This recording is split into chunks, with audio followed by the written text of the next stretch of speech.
মিতা চমকে দেখলো তার পছন্দের সুন্দরী নারীটি আসলে একজন পুরুষ এবং সেই তার খোঁজা বাগদত্তা স্বজন। কিছুদিন আগেই সে ভুল করে এই উপন্যাসের জগতে এসে এক অভিজাত পরিবারের নকল মেয়েতে পরিণত হয়। ধারণা মতোই আসল মেয়ে রিনা আসতেই মিতার সব আদর যত্ন কেড়ে নেওয়া হয় এবং তাকে বাড়ি থেকে তাড়ানোর উপক্রম হয়। মা তাকে মাথা ঝুঁকিয়ে রিনার কাছে ক্ষমা চাইতে বাধ্য করেন। মূল গল্পে রিনাকে পানিতে ফেলে দেওয়ার মিথ্যা অপবাদ এই নকল মেয়ের ঘাড়েই চাপানো হয়েছিল। তাকে ক্ষমা ভিক্ষা করতে হয়েছিল, তবুও রাজীবের নিষ্ঠুর প্রতিশোধের শিকার হতে হয় তাকে। এসব ভেবে মিতা সাথে সাথেই ক্ষমা চাইতে সরাসরি অস্বীকৃতি জানায়। সে জানিয়ে দেয় পরিবারের কোনো শাস্তি সে মানবে নিয়োগ না এবং এই বাড়িতে কেবল একজন মেয়েই থাকতে পারবে। ক্ষিপ্ত হয়ে মা তাকে বেরিয়ে যেতে বলেন। মিতা ঘুরে দাঁড়ায় এবং বিন্দুমাত্র দ্বিধা ছাড়াই চলে যায়। নিজের ঘরে ফিরিতেই তার দাসী ছুটে এসে তার আঘাতগুলো দেখতে লাগে। মিতা তাকে নকল মেয়ের সবচেয়ে বিশ্বস্ত দাসী হিসেবে চেনে। মূল গল্পে রাজীবের হাতে যার নিষ্ঠুর পরিণতি হয়েছিল, সে দাসীকে জিনিসপত্র গোছাতে বলে যাতে তারা সেখান থেকে গিয়ে এক সাধারণ জীবন কাটাতে পারে। অপেক্ষার সময় মিতা মুভ আপ করে তার কপালটা গরম হয়ে উঠছে। একটি সিস্টেম হাজির হয়। সে উত্তেজনায় জানতে চায় এটা কোনো স্টোরেজ নাকি জাদুকরি ঝর্ণা আনলো, কিন্তু সিস্টেমটি কেবল একটা মিশন নিয়ে আসে। রিনা অতিরিক্ত সৌভাগ্য শুষে নিয়ে পুরো বিশ্বকে বিপর্যস্ত করেছে,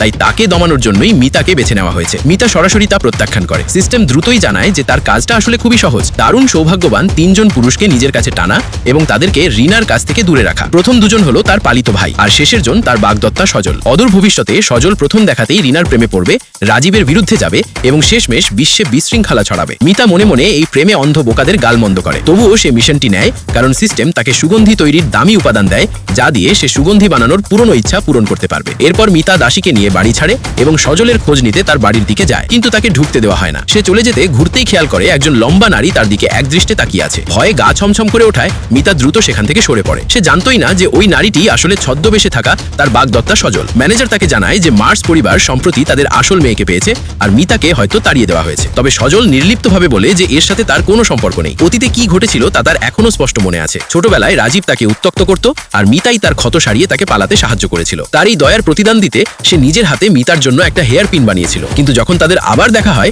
মিতা সম্পূর্ণ অচেনা মানুষের মতো আচরণ করেছিল। সে তাকে অপমান করে হেয়ার পিনটি মাটিতে আছড়ে ভেঙে ফেলেছিল, যা তার হৃদয়কে পুরোপুরি চুরমার করে দেয়।